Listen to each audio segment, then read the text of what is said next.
Hello and welcome to the Around the 412 Fantasy Football Show, brought to you as always by Keeks Barbershop, located in East Rochester, PA. I am Smitty. With me as always, Drew, Joe. What is going on, fellas? What's up, brother? What's up, man? I'm putting about as much effort as Travis Kelce getting 4 touchdowns right now. What a wild what was it? 7 for 28? 7 catches, 26 yards, 4 tutties. 26. I was giving him a little bit too much credit with the 28. I could also be wrong. I just pulled that out of my ass. So I thought he had less. Let me give you the official. Unbelievable. Yeah, so I actually want to start there because talk about a really just bad luck on my part this week with tight ends. So I go out with no Kyle Pitts, with no Logan Thomas. I need a tight end for the week. Pick up Taysom Hill, who I can use as a tight end.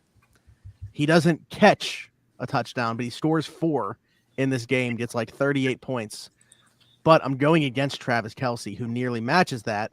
And then Trevor Lawrence gets like 11. Najee Harris gets 5. Christian Kirk gets 1.5. I end up losing despite having Taysom Hill. Yeah, that sucks. It was 25 yards, by the way. So 25. Okay. Yeah, he was going for the Jerome Bettis special. Remember that game where he had like 1 yard on 4 carries with 3 touchdowns? Like, yeah, dude's unbelievable. Yeah. Anything that you guys want to say about your teams before we dive into it, as far as the week went? There's a very common denominator on teams that I have that suck this year. There's 2 of them. They all have 3 of the same 4 first-round picks. Najee Harris, Joe Mixon, Kyle Pitts. I hate my life in all of those teams. We are either 1-4 or 2-3 in each of those.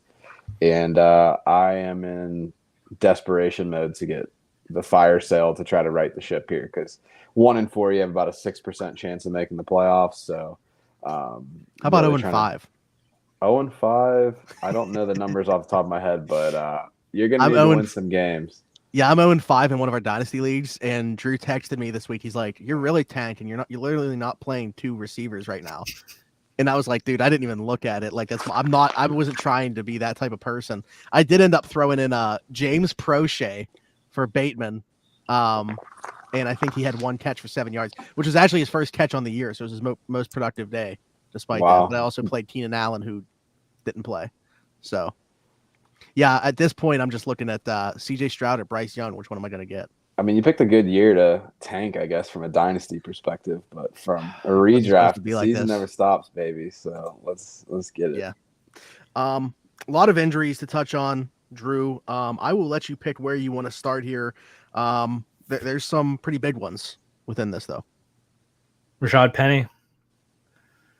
You said sad boy hours a little too early. Like, this one's real tough. Real tough.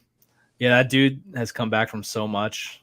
Multiple torn ACLs, soft tissue injuries, playing well, broken fibula, and a fractured tibia. This one's concerning too, because I think he's a free agent at the end of the year, and it's going to be tough.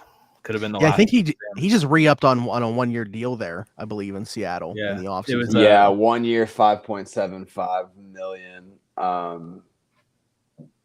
So he'll be a free agent going into the season. He'll be 27. I don't imagine a scenario where he's getting more money than he did last year. I think it's going to be like the James Conner 1 year kind of prove it deal in hopes that he can stay healthy and kind of make a splash there. But there's a lot. I don't know if you saw the tweet that came out. It was either today or yesterday. Zach, I'm pretty sure you saw it because you were commenting on it.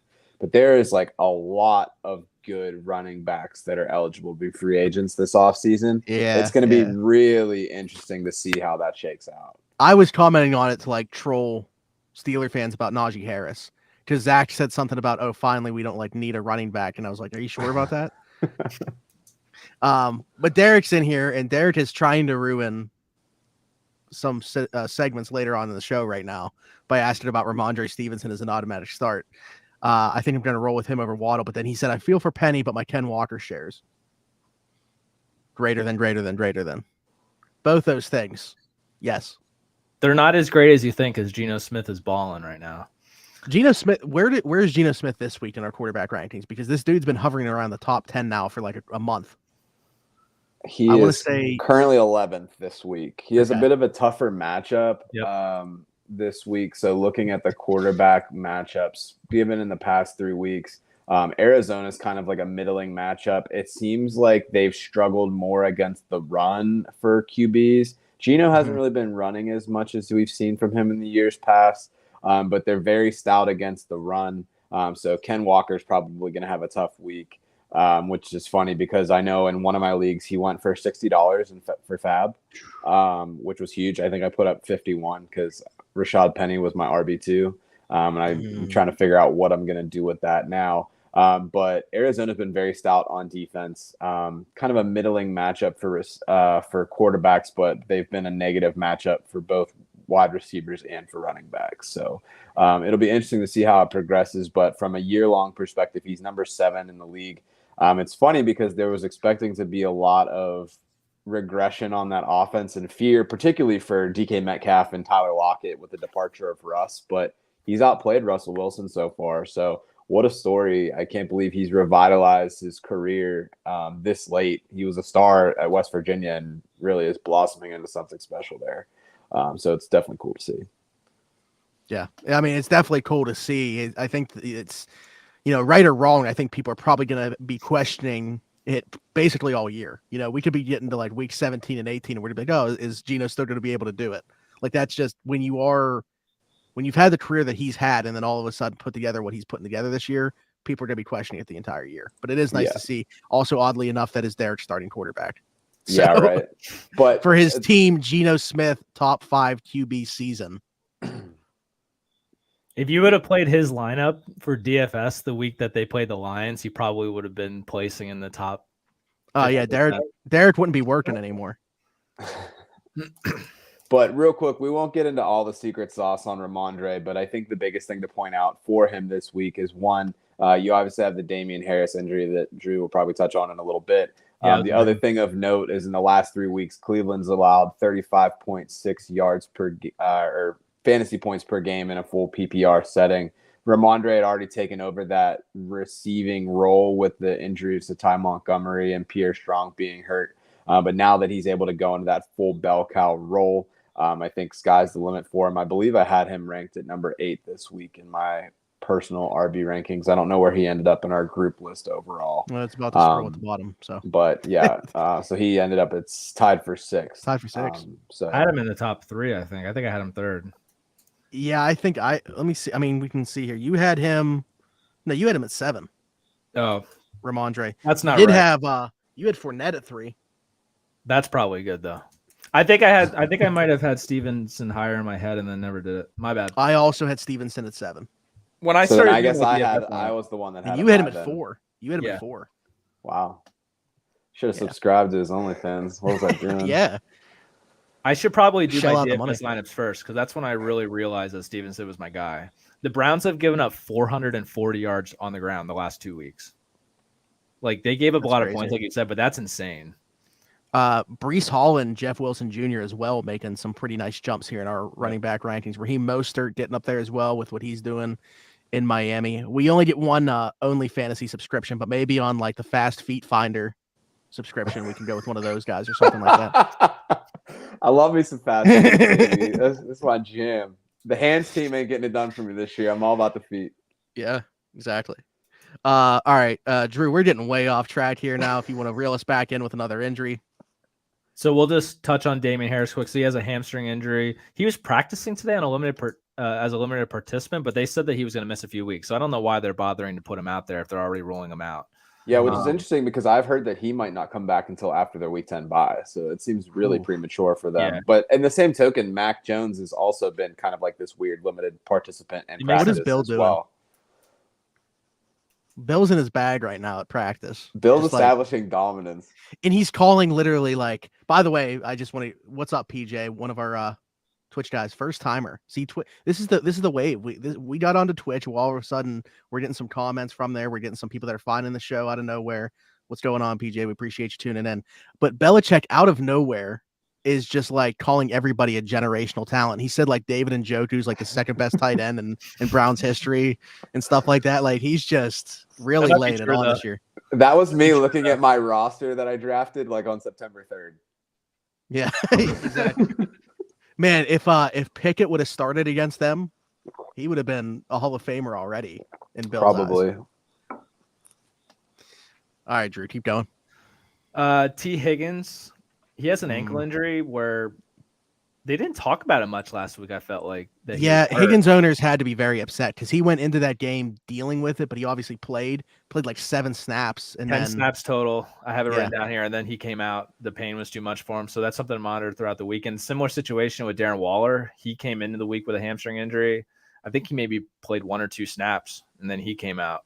And he was in street clothes in the second half too, so it wasn't like a let me see, like he was done. Yeah, there's a lot going on in Las Vegas with the Raiders. There's the expectation that he'll probably miss the week after their bye, which is this week, and then Devontae Adams potentially could miss that game for that situation that he's got going on. Could be Hunter Renfrow week. Respect Matt Collins. No, Renfrow was out with a concussion when Matt Collins had his time. It's Renfrow's turn. There you go. Here we go. Wait. Deep league need a starter this week via waivers for Josh Jacobs. Oh, probably Pierre Strong, I would say, right? I still think he's going to get a little bit of work. I mean, Pierre Strong in the preseason, he had really good metrics as far as what he could be potentially as a pass catcher. The only thing that concerns me is we haven't seen how he's going to be utilized in a regular season game.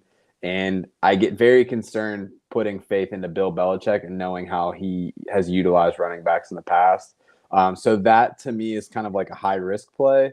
Jaylen Warren is actually outproduced Najee in the last couple of weeks purely from a running the ball perspective.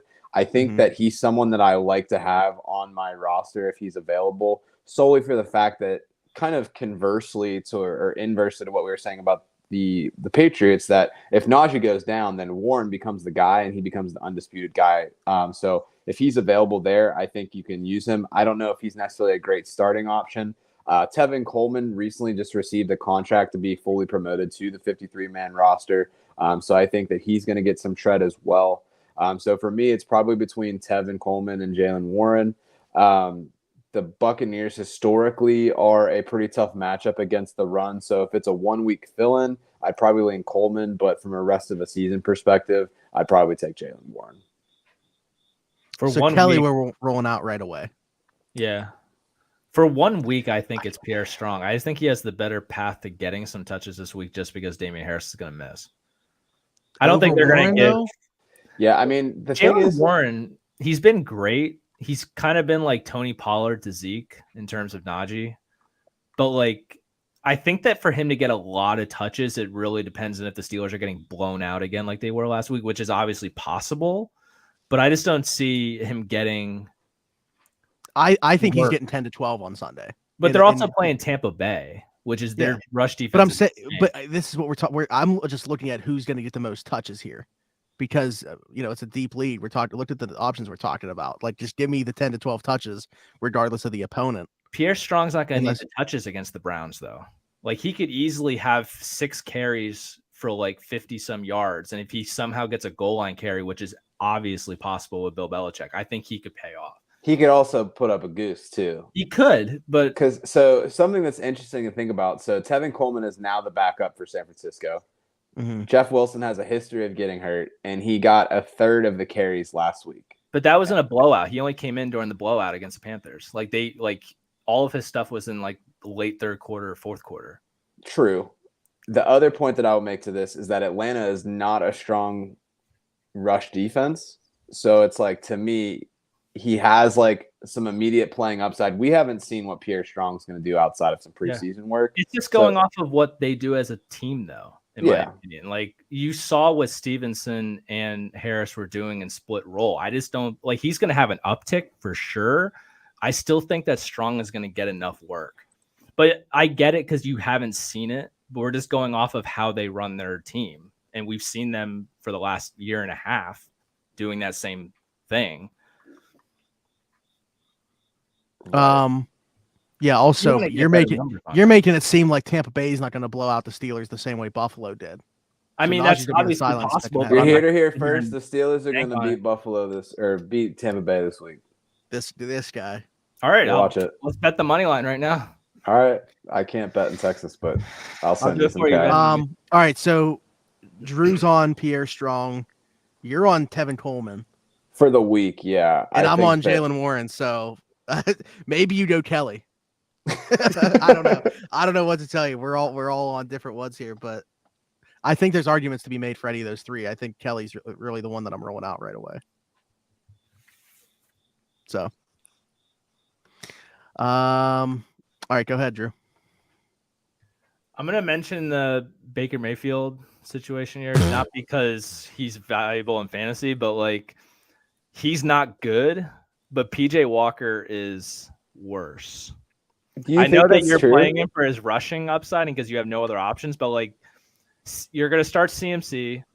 But even if you were starting DJ Moore when you shouldn't have been, you absolutely should not be starting DJ Moore this week. And that's the only reason why I brought it up. You don't think that DJ Moore can do better with PJ Walker than he did with I don't think DJ Moore is doing good, period. So why would you risk it with PJ Walker?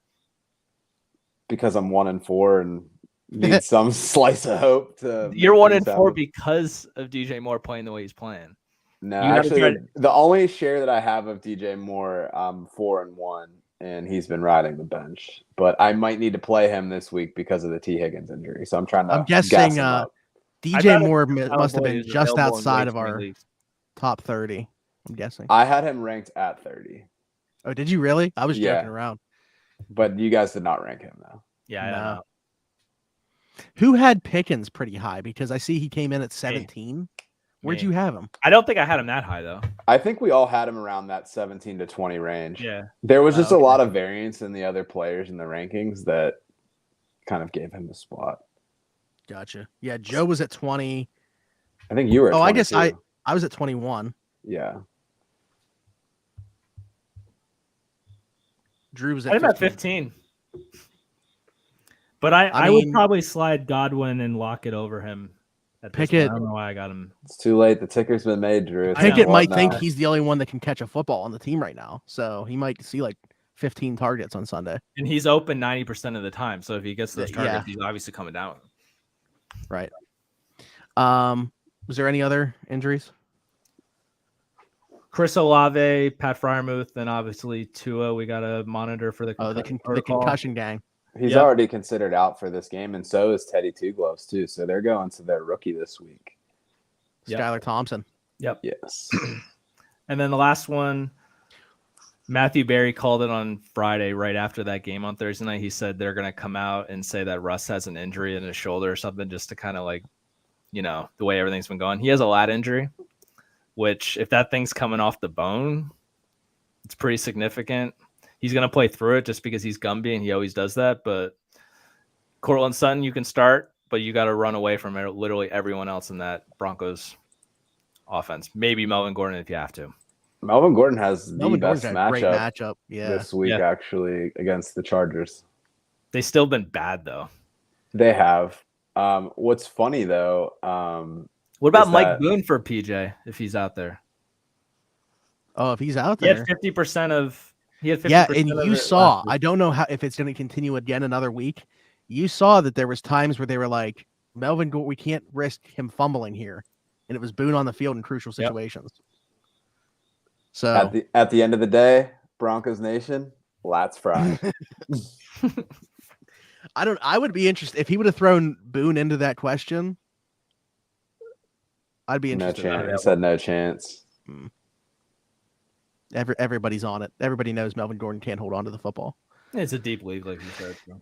Yeah. Was that it then, Russ? For injuries, yeah. Let's ride.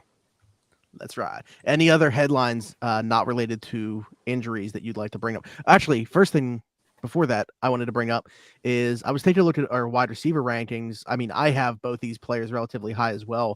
But you look at Tyreek Hill and Jalen Waddle, we're now talking about this Skylar Thompson now going to be their starting quarterback. Are we worried about that at all? Yeah.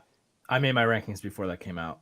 It'll be interesting to see. I mean, we said this about Tua potentially that he probably is going to pick one guy, but I think that holds especially true for the rookie. So it's like, who does that guy become? And maybe it does become some random guy like Gesicki who gets more tread. I don't really know. I have to imagine that they're going to lean on the run quite a bit. It's interesting because Mostert didn't actually practice today. They held him out with like a knee thing. But I've got to imagine that they're going to be trying to run the ball as much as they Tyreek Hill can. was in a walking boot, by the way, too, this week, around the facility, but they said that he should be playing. I think it might just be precautionary. I think he has like a heel injury or something.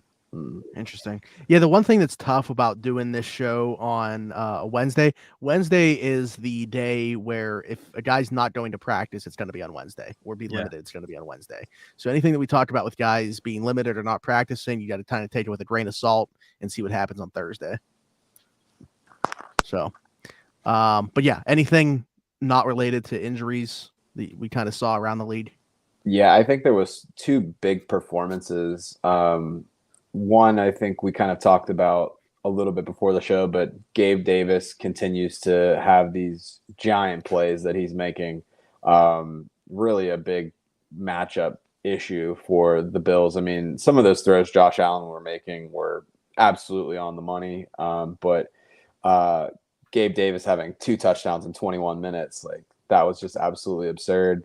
The other thing, too, is that Austin Eckler finally looks like a return to form. So I know a couple weeks ago we had somebody asking about a trade for Eckler. Flashed immediately that week after. The Browns are a pretty weak team against the run, as we mentioned. But it's good to see him back on track. He's actually the RB1 in fantasy right now. Worst nose tackles in football, Cleveland. Worst rated nose tackles. Wow. But You should pull that comment up quick. What's that? PJ's Damien Harris. Oops, sorry. Too many cooks in the kitchen. We click at the same time. I think that he came in late. We discussed that earlier, that he practiced as a limited participant, but they already basically said that he's going to be out for a few weeks. They're they're not making any sense over there. Mac Jones has been practicing. Damien Harris is practicing. They're not going to play, but they have him out there. It just doesn't make any sense. It's really inconvenient, though, from a roster construction, because you can't put him on the IR, right? Because he's not considered to be out until he's on Sunday. Yeah, that or maybe Saturday. Trash. Yeah. The only other thing that hates us more of a injury thing, more than a week 5 headline, is that both Logan Thomas and Johan Dotson were declared out for the Thursday game this week. So if you're looking at those guys, Diami Brown. He had a big game last week, but no targets. And PJ, you good? We just want to clear that up for you. Cool. All right. Well, my thumbs are feeling a little frisky. Let's hour. Let's get after it. All right. You want to set the stage, or should I? Yeah, I got it. So this is some fantasy football Tinder. The idea is to kind of pick and choose what you feel confident about or what you want to get away from in trending topics around the league. So we've got 3 different profiles that we're going to look at today. And then if the group decides that we're going to move forward and swipe right, you'll see the green heart pop up on the screen. And if we're not really feeling it, hitting the swipe left, not feeling too desperate, then you'll see the red X pop up on the screen. So our first profile here is the one and only Najee Harris, heartthrob of Pittsburgh, thrower of all linebackers. He struggled a bit this season, if we're being honest. My team has personally suffered and been victimized because of it. But the question to you is, what are you doing with Najee Harris right now on your teams? Is he somebody that you're holding? Are you going to continue to swipe right and keep the faith? Are you going to try and move on from Najee from this year, and then maybe at a later time when you've had a little bit of something in your system, it's 2 a.m. and you're feeling a little lonely, maybe you'll see him again come across your screen? PJ's like, what is going on right now? What did I click on Twitch? I thought this was a fantasy football show. We actually talked a little bit about Najee before we started recording. I think so. I have him in redraft. I think I kind of just got to suck it up and hope he bounces back in the second half of the season. That is a team that I'm still kind of competing with. So it is what it is. You're not getting much for him. He's obviously not going to return the value that you drafted him at. And I think you kind of just have to accept that at this point. I would actually be probably trying to buy low in a dynasty league. If somebody was trying to move on, given his age, and the offensive line there hasn't been great at least from a run blocking perspective. They have been better than they were last year. But just kind of the whole situation of the offense as well. If somebody was trying to move him, I think I am looking to buy in Dynasty. and redraft, I'm just holding. Would you buy low in a redraft scenario if the price was low enough? Yes. Just because it probably is low enough. Yeah. Can you give me like an example? Sure.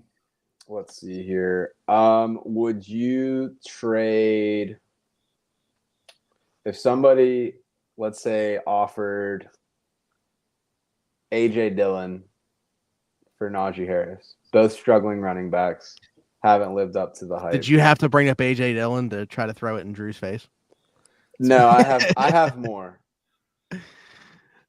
I think I would. And just you would take Najee over Dillon? I would. Yeah.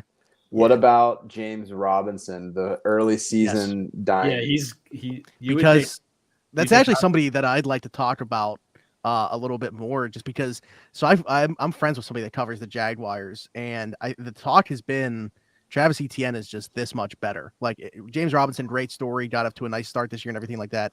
Obviously, there's a little bit more invested in Travis Etienne, that high draft capital, finally getting to see him on the field this year. And look at what he did on Sunday. I think that was kind of just a glimpse of what he can do. I just think he's the more effective player of the two. And I think that his touches are just going to continue to go up. So if you're talking about Robinson for Najee, I'm doing that one as well. Yeah, and I think to your point about ETN, he actually leads the league with 215 yards. He has the most rushing yards without a touchdown. So he really hasn't had any of that TD bonus to his game right now. But he has progressively gotten better each week. Robinson is a fantastic story. He's one of those guys that seems to just overcome absolutely anything. And I think that he will continue to have a role on the team. But I think that we missed our boat to potentially sell high on him, and his stock is falling pretty heavily in redraft leagues right now. So what were the snaps like between those two last week? Let me pull it up for you real quick. That was the Jaguars Texans game, right? Yes, it was. So it's so ugly. I didn't really get much out of it besides the fact that Dameon Pierce has proven me right on one of the few things this year. So Robinson led carries 10-9. ETN led 40 snaps to 30. He had 30 routes run to 19, and he led 6 targets to 2. His usage is pretty consistent in back-to-back weeks. But James Robinson ends up being the short yardage back, which I think a lot about the Patriots situation, where it's like people have been pretty low on Damian Harris, but if he's getting the goal line work and he's getting those touchdowns, then he's a viable play. The Jaguars, their schedule in the last couple of weeks, they haven't been doing so well on offense. So I think that's really hurt Robinson and boosted ETN. But I think they still have some favorable game scripts where he will have those games, but I think it's a matter of time before ETN has a breakout game. So I think where you drafted him at in the 4th round, he's a bit of a bust, I would say, in terms of what you could have gotten from that area of the draft. But he is starting to pick up the pace. I would say not maybe to the level of Breece Hall, but that potential is there. Yeah, I feel much better about him as a flex than an RB2. I don't know if I'd love that situation. Yeah. But okay, so how was this one worded? No to Naj. Does that mean? So swipe yes if you're gonna hold, keep. Oh yeah. All right. So I'm holding. Okay. I'm holding only because I feel like I have to. There's just nothing else that you can do. I was going through his stats. He's 24th in the NFL in targets. He's 19th in the league in red zone touches, 30th in rushing, 38th in receiving. We knew his efficiency would be bad. My concern this whole time is that he's not getting enough volume. We were banking on volume with him. We knew that. And he's only participating in 38% of passing routes for the Steelers. I thought that the Steelers offensive line, it struggles in the run game, but I feel like it's been average, a little above average in pass blocking, but he's been in the backfield chipping a lot. He hasn't been running a lot of routes. And he's 55th in yards per touch, which, again, efficiency we knew was going to be bad. But if he's not getting targets in the passing game, you cannot start him. It's just you can't. Yeah. And clearly he's hurt, but that's not the entire picture. I don't think. And for the record, I don't think he's going to turn it around in the second half. Yeah, but I just think that I'm holding him with a small amount of hope that he will. right. But this type of injury we said could linger all year. Mhm. It's just that the team wrote it off at the beginning of the year as not being as serious as it appears to be. And is he even on the injury report? Really? Like he hasn't been now.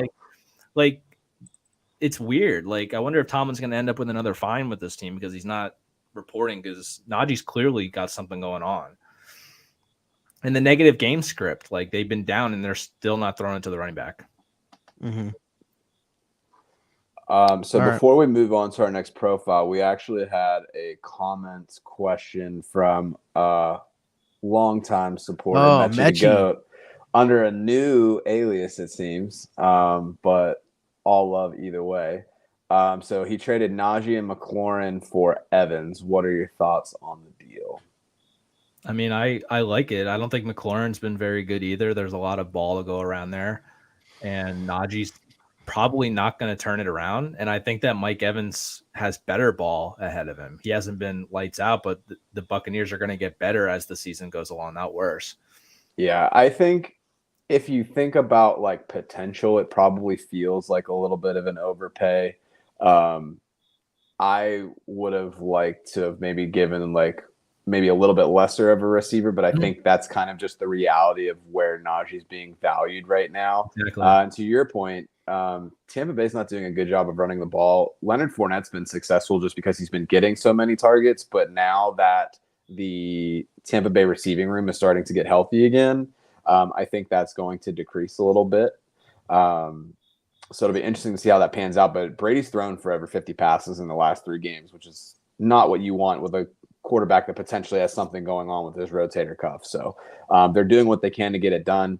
And as I said a week or two ago, my personal philosophy is whoever's getting the best player in a 2-for-1 deal is winning the trade. McLaurin struggles. I think he's almost like DJ Moore in a sense where he never has a good quarterback and can live up to the potential that he is. But this year is happening. And Carson Wentz just isn't getting it done for the Commanders. He had a good couple of games, but since then he's been pretty mid.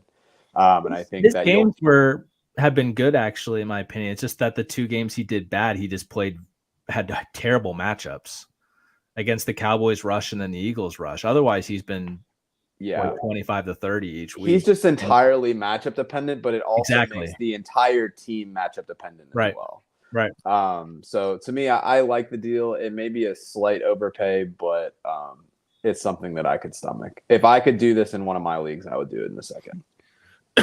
My only thing is it wasn't said whether this was redraft or dynasty. Fair. So obvious assumption it's redraft. Okay. I would feel a lot worse about it if it was in a dynasty because Mike Evans is how old? 27?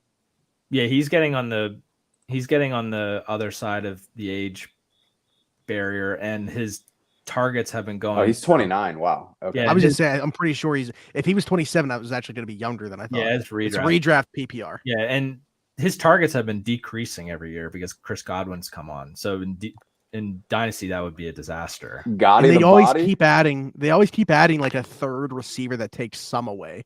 Yeah. So cool.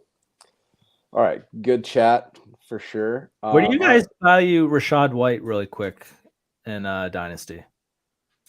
Dynasty. Where do we think Fournette? Where do we think Fournette's going to be at the end of this year? Do you think he's going to be on the team if Brady retires? Is he only there this year? I don't know, but if he has a big cap hit and they're moving to Kyle Trask, what are they going to do? They ain't going to move to Trask. So he has everything is saying that he's the heir apparent. He has. There's no way. There's a lot of talk. Say that. He might suck, but he's probably their next guy. Mason Rudolph was also the QB1 for the Steelers in March. They drafted him in the second round, though. They used valuable capital on him. Yeah, I guess. Anywho, as far as the contract goes for Fournette, he has another year. It's $8.5 million cap hit. I actually wrote that comment. And then he has a potential out after 2023, and then there's another year after that. So his cap hits next year. I think he'll be with the team at least for next year. The 2024 season, it may be something different, but I think that Fournette finishes as a top 5 running back this season. I've been really high on him this year just because of the bell cow work that he gets and how much Tom Brady likes him. He had 11 targets last week, and I think that that's not necessarily sustainable for reasons that I've mentioned previously with the health of the receivers getting a little bit better. But I think that he's someone that they're going to continue to lean on, and they're going to lean on heavily just because Tom Brady is getting older. And I think if you have a new quarterback going in, then to me, that points to them running the ball even more. As far as Rashad White goes, I put him in a very similar camp that I do Jaylen Warren, where I'm not necessarily sold on the talent of the player, but I am a fan of their situation where if the lead guy were to go down, then it's somebody that you would want to have. So I think that's one of the people, especially at this point in the year, like we have a good sense of like, all right, like this guy kind of is doing okay. Or here's a guy that I can put on my bench that has upside to be an RB1 if one play kind of goes south. So to me, in a redraft, he's somebody you definitely want on your bench. As far as a dynasty goes, I think you have to have him as a rookie. I don't think he's going to be available anywhere. Trade value for him, I don't know. Where did he go in the second, third round of drafts last year? Late second. I don't know. I think you could probably trade him and get your money back, essentially. I don't think you're going to turn around and get a first out of him right now. Mechie is probably my favorite commenter that in here, just because like there's never 2 words in a row I feel like that are spelled correctly, and it's my favorite thing to try to read through. I think that's Montgomery, but it auto corrected to Monty walked. No, it's Monty Ken Walker. Yeah, that's what I'm thinking. Okay. Yeah. Okay. So we're picking 2 here. Okay. Stevenson's an automatic. Since this is an easy one for me. And then let's see. So Arizona is a worse matchup than Montgomery's. They're both similar, but Montgomery will get the volume. So I probably give him just a slight edge over Kenneth Walker. I might like Walker better than Herbert didn't get a lot last week when Montgomery came back. I know. I played Herbert in the league. Like used him. I think he had like 1.7. That hurts. Yeah. And per your chart, Arizona's giving up 18.9 points per game. Or no, 16.7, sorry. And then Washington's 18.9. Yeah. I'm with Ken Walker. It's a coin flip for me, and I'm not going the guy playing on Thursday Night Football. Yeah. I just get worried about like the health of Montgomery and how much they're going to utilize him. I know that he generally is a volume getter when he's on the field, but I think that it's close enough in matchup. Like it's only a 2-point difference between the 2 defenses, and we know that Ken Walker is going to be the bell cow for that. I don't feel confident in the Jacksonville-Indianapolis game. I think that one could be favorable for Robinson, but he's just not getting the volume right now to make me feel comfortable. So I think that I would probably lean Walker and Stevenson. If you're really feeling frisky, you could throw in Melvin Gordon there too. You talked me out of it when I remember that they play Thursday night. Yeah, so I'm Stevenson and Walker, and I think at this point we all are. Yeah, I agree with PJ. That's why I brought it up. Good best practice to avoid guys on Thursday. That's obviously like if you have Josh Allen playing on Thursday night, you're not gonna be like, he's playing Trade on Thursday. him. So I probably bench him. Hey, this just in. I have another profile. DeAndre Hopkins, I don't know if you've seen him, but he's been very active on social media lately. So he's had a lot of like things on Twitter and Instagram and stuff about him counting down the days before he comes back to return from his suspension for steroid use. So he had the 6-gamer. We're on week 6. So I have a couple things for you guys. One, are you buying the Hopkins hype? Do you think that he can come back?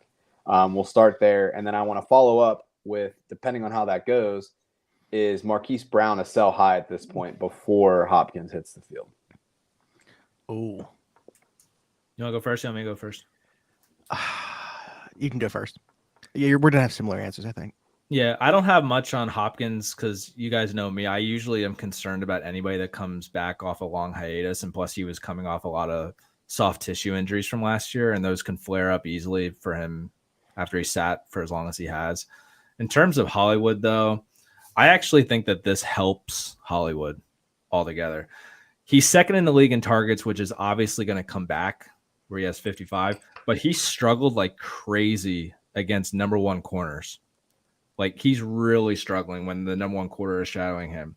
He's 46th in the league in separation with only 1.6 yards of separation against the number one corner and 38th in the league in fantasy points when he's shadowed by the number one corner.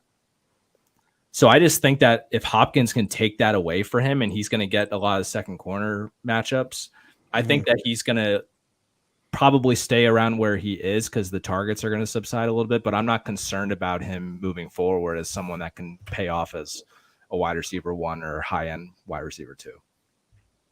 Yeah, so relatively similar. I think the thing for me is, man, like even this suspension aside, like I wasn't fully out on D-Hop, but like I was getting to the point where I think that you were starting to see that regression and he wasn't looking like the same player. And then that suspension happens and he's going to come back from it. And I don't think we're going to see the same player. So I think from that standpoint, I'm not buying into him returning to form and what DeAndre Hopkins we're used to seeing.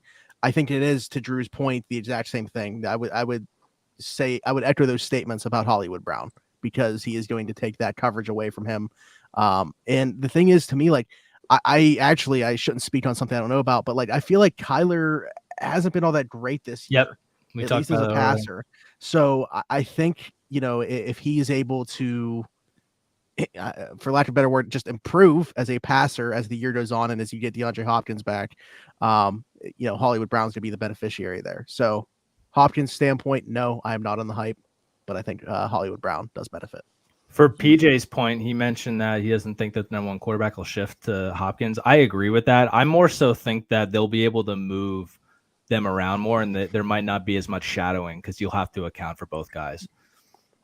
Yeah, Big Bad and Andy Isabella isn't in town anymore. So it looks like you guys are out on Hopkins. I think it's going to be really interesting to see how it shakes out. I would say that for me, I don't view Hopkins in the similar to what Zach said. I wouldn't feel comfortable as Hopkins being my number one wide receiver right now. Oh. But I will say that I do feel very comfortable with him being like in my flex coming back.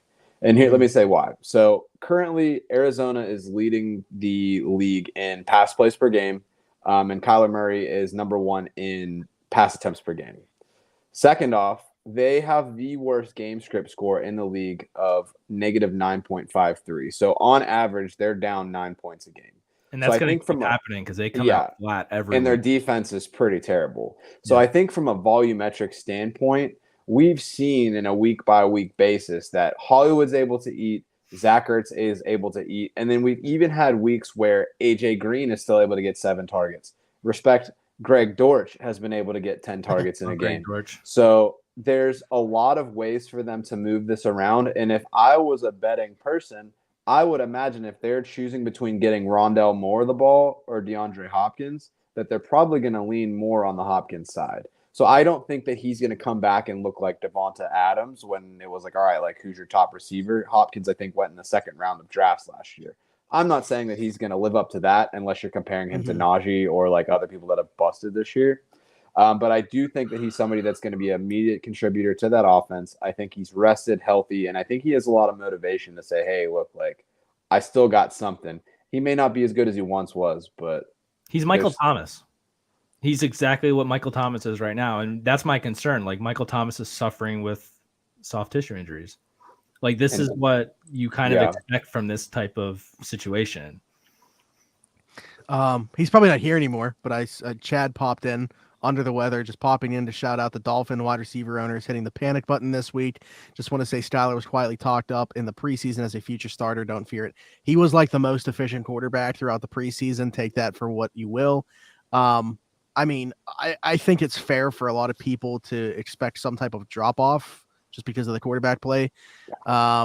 But again, I think we're going to have those same questions that we had going into the season, where it's going to be which one is it going to be? Like for him to sustain both of these guys, if he were to do that, that'd be crazy. So it I think almost he's screams with Waddle injuries. to me. They're both struggling with injuries, though. They said that last week there was a better chance that Jalen Waddle wouldn't play than Tyreek. Like they're not 100%. So I'm very afraid to play either of them. But you have for their own independent situations, yeah. Right. Aside from the quarterback, yeah. All right. Well, you guys have liked one. You haven't liked one. I like that. It's a little wholesome, but a little flirty. I'm here for it. So we got one more profile for you. This guy absolutely exploded last week. Pause. No pause. Dameon Pierce type of explosion. We can't be playing fantasy football Tinder and you talking about people exploding. All right. The hell I can't. And that's the point. So Taysom Hill, 9 carries, 112 yards, 3 touchdowns, 1 pass attempt, 1 completion for 22 passing yards, and a passing touchdown. He's still listed as a tight end. From an offensive perspective, he's listed as a tight end for the New Orleans Saints. If you had to categorize him by a position in which he's played the most, technically, according to Andrew Cooper, he should be a DST because he plays the majority of his snaps on special teams. He should be a flex. That literally should just be his title. Flex. Are y'all buying into Taysom being a weekly viable starting option as a tight end? I mean, until he's not yet, like the way they're talking about it, he's going to be a focal point of this offense. Like, I'd almost be more worried about like Michael Thomas coming back, or how many snaps. It was nice to see Alvin Kamara have a productive day, but in terms of like the utilization and number of snaps, I think you might be a little bit concerned depending on what next week looks like for Taysom Hill, because they're talking about him just continuing to be involved in the run game. Yeah. So he had played on 23 of 77 snaps. He had 3 routes run, 9 carries. He's 23%. The carries. It's the carries for me, not the routes. Yeah.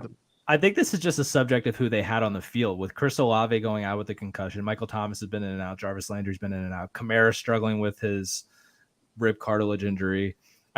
They said on Part of My Take on Monday that like they think that he's just kind of the guy that like if you had a closer in baseball, if you had one for football, it would be Taysom Hill. You get up early and then you just bring him in and tell him to do a QB draw like every other play.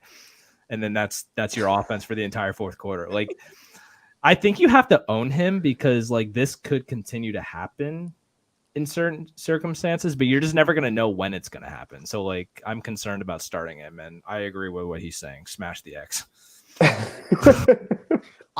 This is the best comment that I think I've ever seen on this show, by the way. The lack of crab legs. Yeah. The thing is, there's going to be a lack of crab legs all year with that injury. The crab legs have been cracked, my friend. Yeah. He's game script dependent, though. That was literally the only point I had.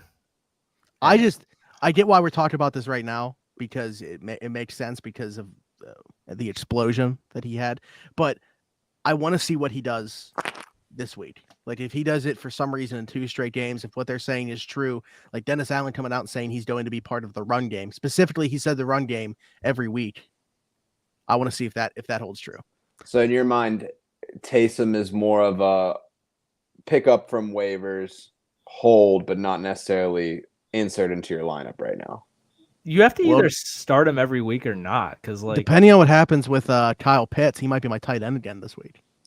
He's also tight end number 3 right now in the league. In case that's because of one. I mean, with a 38-point game, yeah, you're gonna be. It's literally Kelsey, Andrews, and then that's it. That's why Firemouth is going to get you a belly button piercing, because like Kittle sucks. He's not good. Kittle had 5 receptions last week, and like he's in pass blocking like over 50% of the time. That's the thing. He doesn't suck. He's too good of a blocker. Great all around football player. I'm not saying, but he needs to be a worse blocker so they can let him run routes. Respect my doppelganger in the NFL, okay?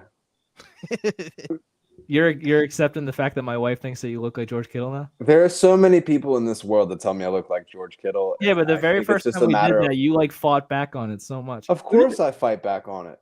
I'm not he's a man. good-looking man. Yeah, but he has a mohawk and tattoos, terrible and hair. I'm just like soft. Who did the Saints play this week? By the way, The Saints Should play know. Cincinnati, No wonder which I are can't pretty find it. stout against the run. Decent matchup for Nope, tight ends, not but this he's week. not really your traditional tight end. That's the thing is you should be looking at the running Back rankings more stats, than- yeah. yeah. So they're giving up the second least amount of points per game to running backs. Wow. I BJ wish we Hill could season. just get like idea that he would get like 5 to 10 carries a game. Like even if he got 5, I'd probably start him over majority of tight ends just off those 5 carries. Yeah, that's more indicative of the tight ends, but yeah. Exactly. Fun. All right. So y'all You are a yes or a no on Taysom? I want to say yes for fun. Okay, you got that late night little swipe going. I like it. All right, we'll shed Taysom some love. And I have a share there. So like, It's not a super like. You ain't that desperate, but no. No. I already used my super like earlier. I'm not paying for more. He only liked it because he was swiping right on everything for the last hour. All right. So to transition to our next segment, we're gonna get into Only Fantasy, the elite premium subscription for the week. Now PJ's dimming the lights. Set the mood. You got that favorite song on. Hit it with the Misty, yeah. You just got to be ready for it. Marvin Gaye, some red wine. Ooh. I'm a little. Whew. All right. So wait, before we start, hold on. Chad said, so actually I need some help from you lads. One, appreciate the lads. Superflex Russ Wilson. Am I just stuck? Yes. Yes. I would always start him if I have to. So if you have to, you're stuck. Lat Daddy. I love that. I don't even know what to say about Russ, man.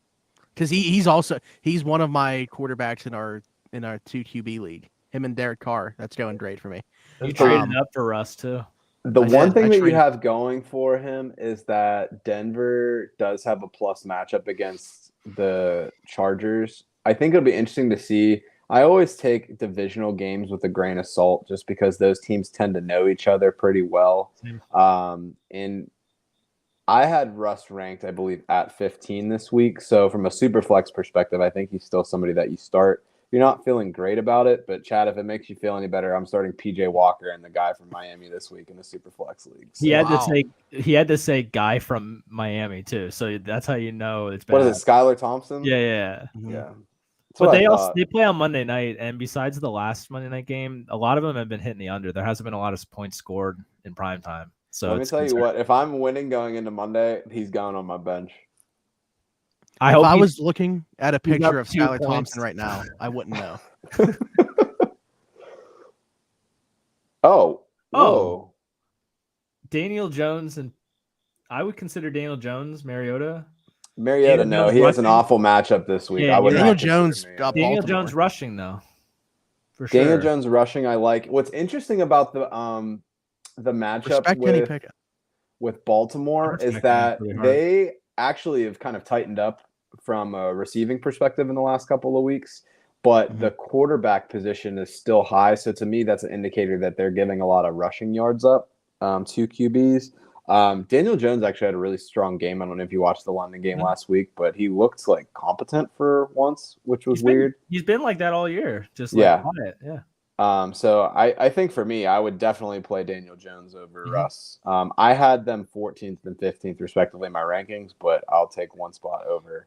I had Daniel Jones in and not Russ, so yeah, I'm also. Tennessee has a plus matchup with a downgrade at running back too, so that's interesting.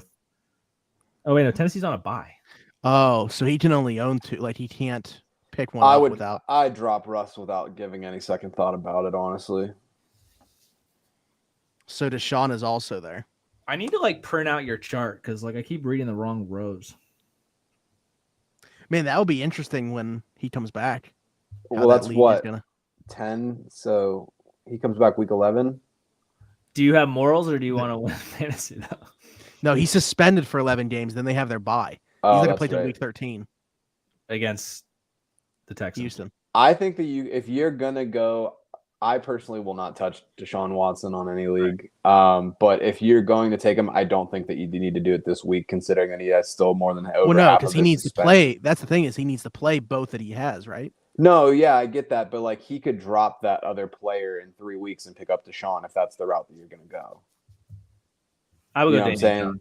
I think it's pretty clear. I don't think you need to pick him up this week, considering that he's not even halfway through the games that he's going to miss yet. Like people will probably start looking at Watson probably week 9 or week 10 if they're going to pick him up as a stash.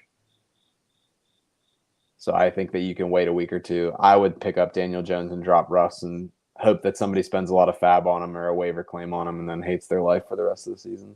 That week when he comes back, who's the revenge game for? Is it for Houston or is it for Deshaun? Both. Davis Mills is going to pop off. Davis Mills is going to shoot up like he's been those awful. robots. Damian Pierce against that Browns defense.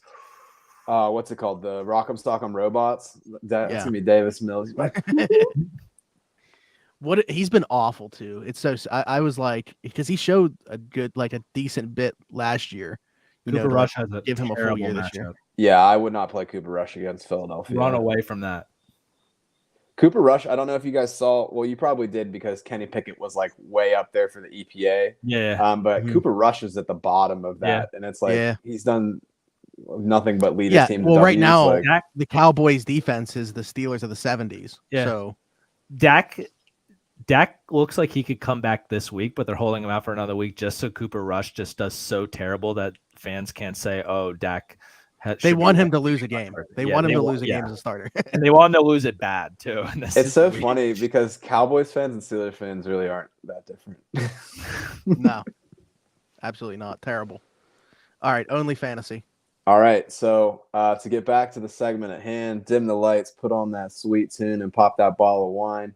You get one name, one subscription for the week. Who is this week's person that you think is going to pop off, lead the team to victory, and get stuff done?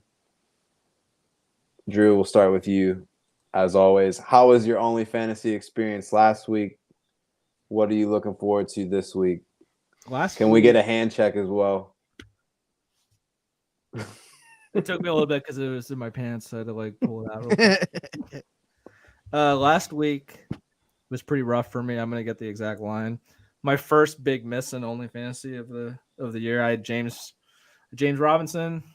Like the matchup against Houston, he only had 10 carries for 27 yards, 2 receptions for 12 yards. He ended up with 5.9. It was a tough one for me. I did not win in DFS last week with him in my lineup. Sometimes you bust, sometimes they bust. It happens. Yeah. Hopefully this week. Don't say it. All right, Drew, who you got? Who you subscribing to? Mine's real easy and quick since we've already discussed him a ton, but Ramandre Stevens is my only fantasy week. It was a no-brainer for me as soon as I saw they were playing the Browns and that Damian Harris would be out. We've already discussed this. Browns are getting up 440 yards rushing in 2 weeks. And as much as I like Pierre Strong, we talked about earlier, Ramandre Stevens is going to get at least 75% of the work. And if he doesn't score a touchdown and have at least 100 yards rushing this week, I'll be shocked. Absolutely shocked. I like it. All right, contestant number 2, Zach. That was my number 2, by the way. That was my number 2 is his number 1. Well, last week, I also flopped. I had Robert Woods. Did have a team high 8 targets, but he just produced 4 receptions for 37 yards on those 8 targets. Tannehill only completed 15 passes in this game. They ran the ball 33 times. I mean, they played Tennessee Titans football, which I should have expected, but without Treylon Burks, I kind of thought Robert Woods was in a pop-off spot. That didn't happen. So we're going to rebound this week. We're going Zach Ertz, tight end, Arizona Cardinals. They still got one more game before D-Hop comes back, as we alluded to. Seattle's been absolutely awful in terms of giving up points to tight ends. Granted, Taysom Hill being classified as a tight end didn't certainly help them. I had something that you'll like. Me and Drew were talking about this before the show. If you were to remove Taysom Hill's rushing stats from last week, Seattle would still be the worst tight end defending team in the last 3 weeks with about 22 points per game. And on the season, they are also the worst tight end team throughout the year. So Gotcha. Taysom Hill, no Taysom I figured they were Hill. still like bottom 5, but Yeah, they're still number 1. Kyle Okay. Pitts had one solid game, and he came against them. I'm also looking at, in terms of Zach Ertz here, didn't have the greatest opener, just 2 receptions in that game. Since then, 8 receptions, 6 receptions, 6 receptions, 6 receptions. I mean, he's pretty consistently getting work here. Sans DeAndre Hopkins, and he's got that for another week. So I like Zach Ertz there. To answer PJ's question, I do not only pick people named Zach, but that is a great idea moving forward. Only Zach's? Yeah. All right, so that leaves it to me. Y'all said that y'all had a bad week last week with only fantasy. Mm-hmm. My guy actually didn't even show up on the field, so that was pretty tough. This has happened to me a couple of times now. So when the what's his face from New England, Jacoby Myers was your one before. Yeah, I had Jacoby Myers the week that he was out, and then who's the backup? Devontae Parker had a huge game. This past week, I had Logan Thomas, who I thought was going to have a big game, had a great matchup. So he's not playing. I'm a little bit nervous. The person that I picked for this week did not practice today either. So I don't know if I've got like the only fantasy, like really fantasy sweep, because it doesn't happen. But this week I'm going with Chris Godwin. He's a couple weeks back. I'm hoping your guy doesn't play. Yeah. From a Steelers fan perspective, I hope that he doesn't play either. But the Steelers have completely fallen apart, primarily due to injury. So they're really not able to do a whole lot. The majority of their secondary is banged up. Minkah Fitzpatrick's hurt. Edmonds is hurt. They have issues with their cornerback room. So Witherspoon has been out. So that leaves them starting with Mollett in the slot. I think he's going to get absolutely brutalized, and that they're going to try to focus on Mike Evans just because he is the more healthy go-to option. And I think that leaves Chris Godwin susceptible to a really big week. He hasn't had the big pop-off numbers, but he's been very consistent in the games that he has returned. So I'm expecting double-digit targets. I'm expecting maybe a touchdown here. But, yeah, it's not looking pretty for the Steelers this week, but we'll see what happens. Like and subscribe, Chris Godwin, Penn State guy. Yeah, he might increase the price of his subscription after this game. As he should. Yeah. He should play, though. It's Wednesday, and he's actually getting the most snaps out of wide receivers on the team. I don't know if you said that or not. So they're obviously not worried about him.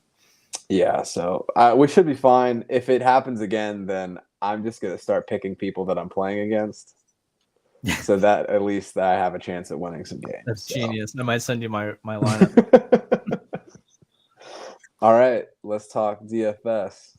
Yeah, I can pull up Joe's chart here. Cool. We talk about. All right. So if this is your first time on the show, something that we publish every week. This is posted on Reddit as well as on Twitter.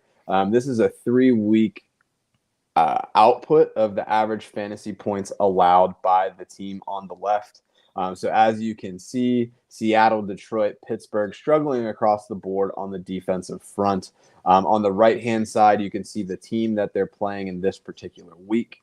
And then the color heat map, that gives you a good sense of, is this a positive matchup? Is this defense struggling, which you'll see in blue, that defense is cold?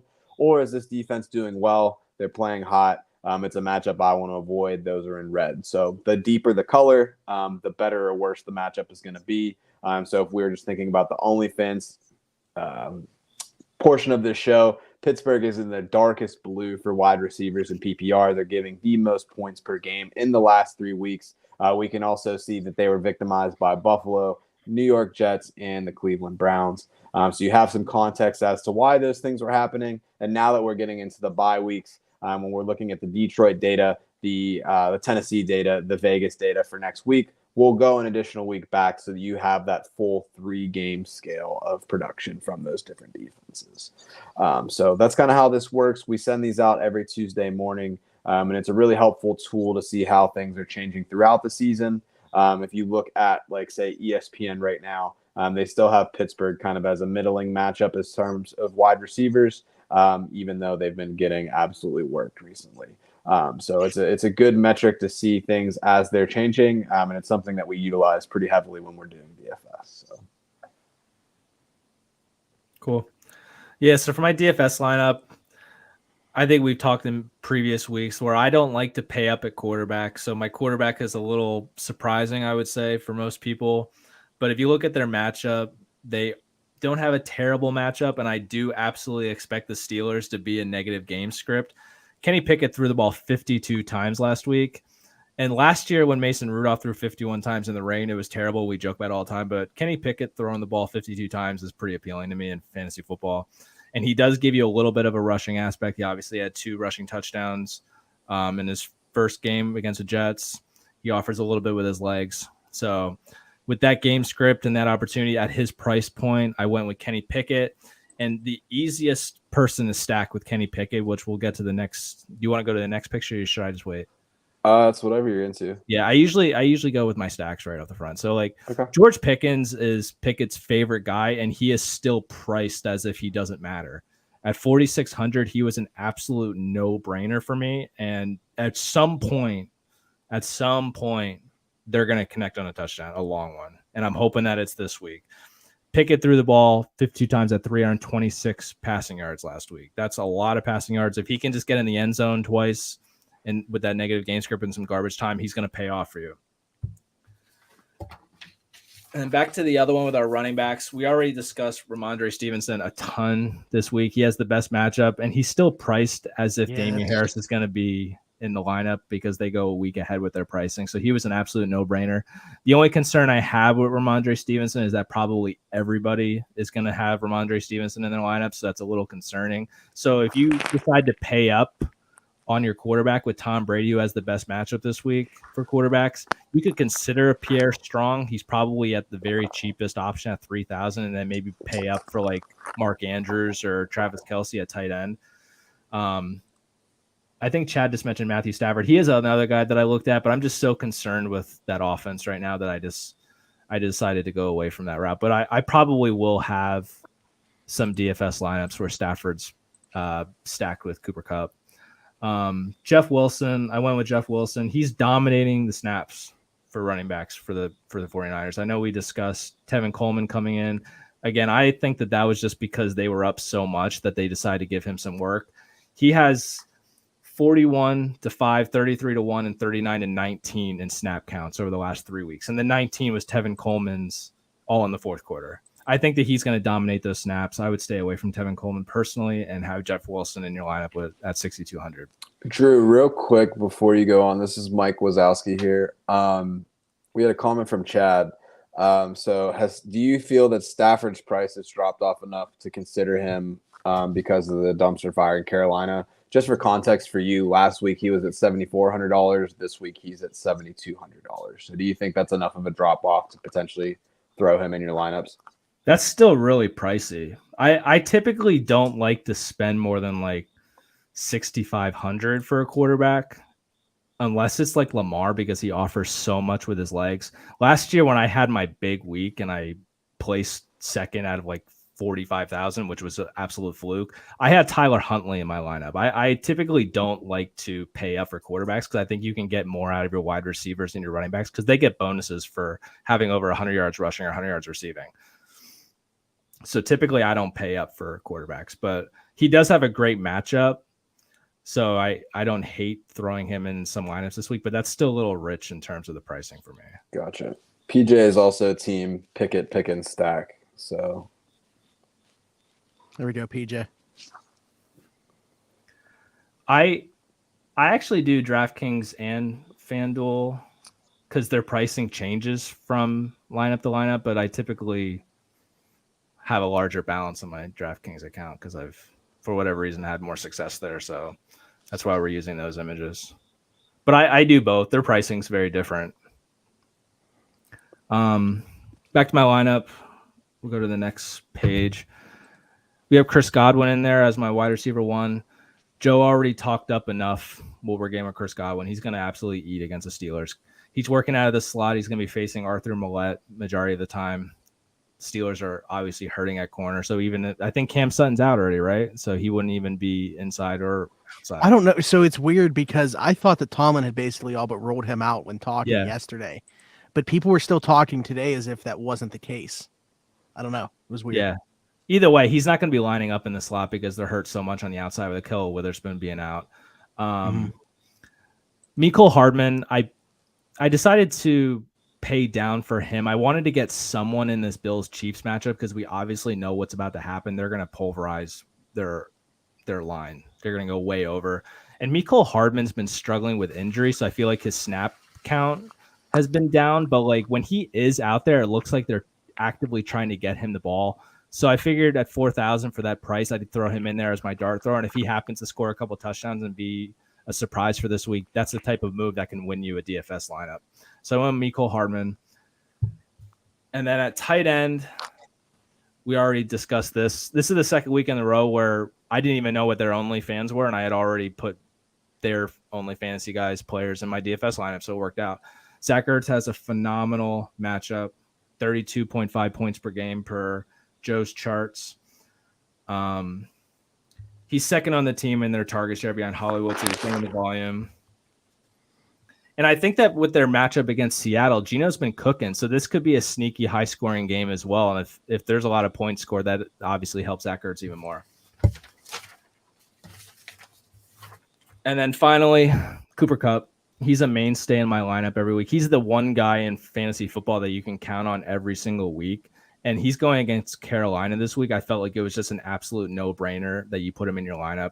J.C. Horn has been very strong on the outside, so he's going to absolutely destroy Allen Robinson, and he's already been terrible.